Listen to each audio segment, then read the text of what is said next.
দর্শক, আজকে একটা প্রশ্ন দিয়ে শুরু করি। প্রশ্নটি হচ্ছে, ভিয়েতনাম এখন তাদের বার্ষিক বাণিজ্যের পরিমাণ $400 বিলিয়ন। অথচ যুদ্ধ বিধ্বস্ত এই দেশটি যখন তাদের এই অর্থনৈতিক যাত্রা শুরু করেছে, প্রায় একই সময়ে আমরা বাংলাদেশও আমাদের অর্থনৈতিক কর্মকাণ্ড শুরু করেছি। উন্নয়ন যাত্রা দুই দেশের প্রায় একই সময়ে, কিন্তু দেখুন বাংলাদেশ কোথায়। ভিয়েতনাম প্রতি বছর $400 বিলিয়ন পণ্য রপ্তানি করে, অথচ আমরা কত করি? আমাদের শুধুমাত্র তৈরি পোশাক বা পোশাক শিল্প, আর ভিয়েতনামের অনেক রকমের ভেরিয়েশন। এই যে দুটো দেশের পার্থক্য কেন হলো? আমরা কেন পারলাম না? বাংলাদেশ কেন আজকে এখানে দাঁড়িয়ে? সুপ্রিয় দর্শক, এই বিষয়টা নিয়েই আজকের মূল আলোচনা। আমরা এই আলোচনা আবেগ নয়, কোনো কাউকে বিভ্রান্ত করা নয়, অযৌক্তিক কথা নয়। আমরা তথ্য এবং যুক্তির ভিত্তিতে এই আলোচনাটা আজকে আমরা শেষ করতে চাই। দর্শক, আমি আশা করি এই আলোচনা আপনাদের ভালো লাগবে। তার প্রধান কারণ হচ্ছে, বাংলাদেশ কোথায় দাঁড়িয়ে, আগামী 10 বছর পরে আমাদের কি সম্ভাবনা তৈরি হতে পারে, আমরা কোথায় যেতে পারি, এবং আমাদের ব্যবসা বাণিজ্য থেকে শুরু করে অর্থনীতির বিভিন্ন আরও নতুন নতুন কী কী স্কোপ তৈরি হতে পারে, আমরা এই সমস্ত বিষয় নিয়ে আলোচনা করব। সেক্ষেত্রে নিশ্চয়ই এই আলোচনা ভালো লাগবে এবং আপনারা শেষ পর্যন্ত সঙ্গে থাকবেন। দর্শক, চলুন আমরা বিস্তারিত আলোচনা করি। দক্ষিণ ও দক্ষিণ পূর্ব এশিয়া, এই দুটি অঞ্চল মিলে পৃথিবীর যে অর্থনৈতিক কর্মকাণ্ড হয় তার অন্যতম গতিশীল এলাকা হচ্ছে এই দক্ষিণ এবং দক্ষিণ পূর্ব এশিয়া। এখানে রয়েছে ভারত, পাকিস্তান, চীন, মিয়ানমার। দক্ষিণ এশিয়ার ভেতরে পড়ছে আফগানিস্তান, পাকিস্তান, ভারত, বাংলাদেশ, নেপাল, ভুটান, শ্রীলঙ্কা, মালদ্বীপ। এর সাথেই লাগোয়া দক্ষিণ এবং দক্ষিণ পূর্ব এশিয়ার আরও যে সমস্ত দেশ রয়েছে, মিয়ানমার, চীন, Malaysia, Thailand, Vietnam, Indonesia, Singapore, Philippines, Taiwan, এই সমস্ত দেশ পড়ে যাচ্ছে। তো এই যে বিশাল একটা অর্থনৈতিক জোন, এই জোনে বাংলাদেশ কোথায় থাকতে পারে, কি করতে পারে, এবং আমরা আসলে কোন কোন খাতে কিভাবে কাজ করে এগিয়ে যেতে পারি, সে প্রশ্ন কিন্তু এখন আমাদের সামনে অনেক বড়। এই যে দক্ষিণ এবং দক্ষিণ পূর্ব এশিয়ার কথা বললাম, এই অঞ্চলটিতে 200 কোটির বেশি মানুষের বসবাস। তার মানে অর্থনীতির দিক দিয়ে বিরাট বিশাল বাজার। ভোক্তার দিক দিয়ে একই কথা, এবং যদি আমরা বলি উৎপাদন, তাহলেও একই কথা। অর্থাৎ বিশাল জনশক্তি, বিশাল ভোক্তা এবং বিশাল বাজার। শুধু জনসংখ্যা নয়, এই যে অঞ্চলটার কথা বললাম দক্ষিণ এবং দক্ষিণ পূর্ব এশিয়া, এই অঞ্চলেই প্রতি বছর তৈরি হচ্ছে নতুন নতুন বিভিন্ন রকমের শিল্পের ভিত্তি। মাল্টিন্যাশনাল প্রতিষ্ঠানগুলো ভেরিয়েশন এবং উৎপাদন বাড়ানো বা উৎপাদন ঠিক রাখার জন্য নতুন নতুন গন্তব্য খুঁজছে। বৈশ্বিক যে সাপ্লাই চেইন, তাও কিন্তু নিত্য নতুন, প্রতিদিন বা সময়ের ব্যবধানে বৈচিত্র্যময় হয়ে উঠছে। এখন প্রশ্ন হলো, এই যে সাপ্লাই চেইন, উৎপাদন, ভোক্তা বা নতুন নতুন প্রতিষ্ঠান গড়ে ওঠা, শিল্পের ভিত্তি, এই সমস্ত জায়গায় বাংলাদেশের অবস্থান কোথায়? বাংলাদেশের সবচেয়ে বড় শক্তি হলো, আমরা বিশ্বের অন্যতম বড় পোশাক রপ্তানিকারক দেশ।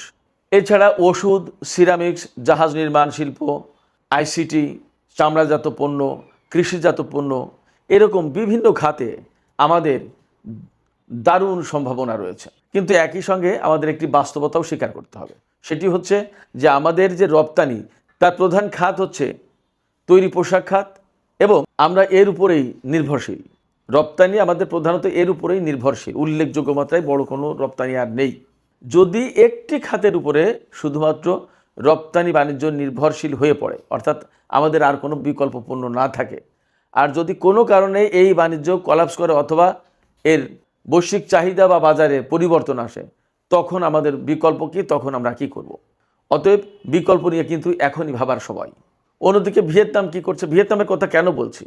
ভিয়েতনাম, আমি শুরুতেই বলেছি, বাংলাদেশ এবং ভিয়েতনাম তাদের অর্থনৈতিক উন্নয়নের যাত্রা কিন্তু একই সময়ে। তারা যুদ্ধ বিধ্বস্ত দেশ এবং আমরাও অনেক নিপীড়ন নির্যাতনের ভেতর থেকে সদ্য মুক্তিপ্রাপ্ত বাংলাদেশ। ভিয়েতনাম শুধু পোশাক শিল্পে না, তারা ইলেকট্রনিক্স, ফুটওয়্যার, তারপরে পোশাক শিল্প তো আছেই, মোবাইল ফোন, কম্পিউটার যন্ত্রাংশ, ইলেকট্রনিক সামগ্রী, এমনকি উচ্চ প্রযুক্তির বিভিন্ন উৎপাদন, সেখানেও নিজেদেরকে তারা প্রতিষ্ঠা করেছে। এখানেই একদম পরিষ্কার হয়ে গেল না বাংলাদেশ এবং ভিয়েতনামের পার্থক্যটা? তবে আমি একথাও বলি, শুধু হতাশা না, আমরা যে বাংলাদেশ একদম এই যে প্রতিযোগিতা, অর্থনৈতিক প্রতিযোগিতা বা রপ্তানি বা আমাদের নিজেদেরকে কম্পিটেন্ট করে তোলা বা আমরা নিজেরা আরও রপ্তানির বৈচিত্র্যে যেতে পারবো না, ব্যাপারটা কিন্তু এমন না। আমরা দৌড় থেকে একদম ছিটকে পড়িনি, পিছিয়ে পড়েছি, ছিটকে পড়িনি। আমরা হয়তো অনেকেই জানি এখন বিশ্বের বহু দেশ China+1 এই নীতি অনুসরণ করছে। এই নীতিটা কি? শুধুমাত্র চীনের ভেতরেই যে তারা তাদের পণ্য উৎপাদন করবে, নট দ্যাট। তারা তাদের শিল্প কর্মকাণ্ড, তাদের শিল্প উৎপাদন এ সমস্ত আরও বিভিন্ন দেশে ছড়িয়ে দেওয়ার চেষ্টা করছে, নতুন নতুন গন্তব্য খুঁজছে। এই যে বৈশ্বিক পরিবর্তনটা, এই পরিবর্তনটা কিন্তু বাংলাদেশের জন্য দারুণ একটা সুযোগ তৈরি করেছে। এখন প্রশ্ন হচ্ছে আমরা কি সেই সুযোগ নিতে প্রস্তুত আছি কিনা। বাস্তবতা হচ্ছে, আমি এক কথায় জবাব দিয়ে যাই যে এই সুযোগ না ধরার বা এই সুযোগ গ্রহণ না করার প্রস্তুতি না থাকা কোনো মতেই যুক্তিসঙ্গত না এবং কোনো উপায়ও নেই। অবশ্যই এই সুযোগ নিতেই হবে। আমরা প্রথমেই বলেছি যে এই যে বিরাট বিশাল অর্থনৈতিক অঞ্চল, এই অঞ্চলে বাংলাদেশের অবস্থান কোথায়। আমি আবার সেই প্রশ্নে ফিরে এলাম এবং এখান থেকে নতুন আলোচনার শুরু করি। সহজ কথায় বলি, আমাদের যে অবস্থান তাতে কিছু আশাব্যঞ্জক দিকও আছে, আবার কিছু হতাশার দিক বা নেগেটিভ দিকও আছে। আমি সম্ভবত এর আগে কোনো একটা ভিডিওতে বলেছি, বাংলাদেশের সবচেয়ে বড় শক্তি কী?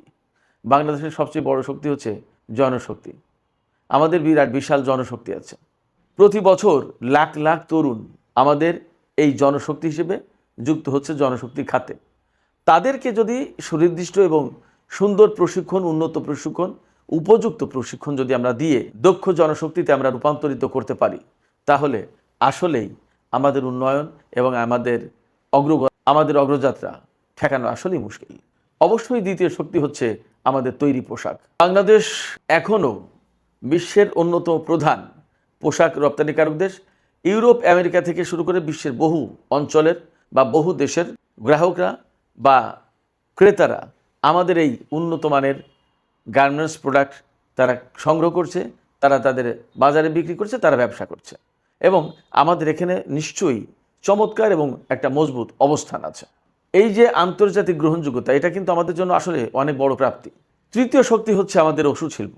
আপনারা হয়তো অনেকেই জানেন আমাদের ওষুধ আফ্রিকা, মধ্যপ্রাচ্য, এশিয়া বিভিন্ন অঞ্চলে বিভিন্ন দেশে রপ্তানি হয় এবং তার একটা ভালো মার্কেট তৈরি হয়েছে এবং এর গ্রহণযোগ্যতা আছে। এখন প্রশ্ন হচ্ছে এর মান ধরে এবং নিত্য নতুন গবেষণার মাধ্যমে যদি আরও অনেক কার্যকরী বিভিন্ন ভ্যারাইটির ওষুধ যদি আমরা আরও তৈরি করতে পারি, আরও রপ্তানি খাতে এদিকে কাজে লাগাতে পারি, তাহলে এই খাত কিন্তু অনেক বড় সম্ভাবনাময় খাত এবং দক্ষিণ পূর্ব এশিয়ার যে সমস্ত বাজার, সেখানেও কিন্তু আমরা প্রবেশ করতে পারি। চতুর্থ যে শক্তি আমাদের সামনে, সেটা হচ্ছে ভৌগোলিক অবস্থান। আমাদের রয়েছে বঙ্গোপসাগরের মতো সুবিস্তৃত বিশাল সমুদ্রবক্ষ। আমাদের সাথেই রয়েছে দক্ষিণ পূর্ব এশিয়ার সংযুক্তি। আমরা রয়েছি দক্ষিণ এশিয়ার সাথে যুক্ত। আমাদের সাথেই রয়েছে বিশাল ভারত, মিয়ানমার, ভুটান, নেপাল, এই সমস্ত দেশের সীমান্ত। একটু সামান্য পথ হাঁটলেই চীন। সেক্ষেত্রে আমাদের এই যে কৌশলগত অবস্থান, এগুলো বিরাট বড় সম্পদ। শুধু দরকার এইগুলোর জন্য উন্নত মানের বন্দর ব্যবস্থাপনা এবং যে সমস্ত অবকাঠামো, সুনির্দিষ্ট সুন্দর সাপ্লাই চেইন, এগুলো গড়ে তোলা। ভিয়েতনাম, মালয়েশিয়া, থাইল্যান্ড এ সমস্ত দেশের দিকে তাকান, তারা কিন্তু সুনির্দিষ্ট একটা পণ্য বিক্রি করে না, তারা অনেক রকমের পণ্য বিক্রি করে। আপনারা সবাই জানেন তারা কি কি পণ্য বিক্রি করে। এমনকি এই যে মালয়েশিয়া, তাদের প্রধান পণ্য কিন্তু ইলেকট্রনিক্স সামগ্রী, অথচ সেখান থেকে যে দারুণ সব ফুটওয়্যার, এ সমস্ত জিনিস যে আনে বাংলাদেশে, কেউ আনে, বিশ্বে রপ্তানি করে। আপনারা কল্পনা করতে পারবেন যে তারা এই শিল্পে কত উন্নত।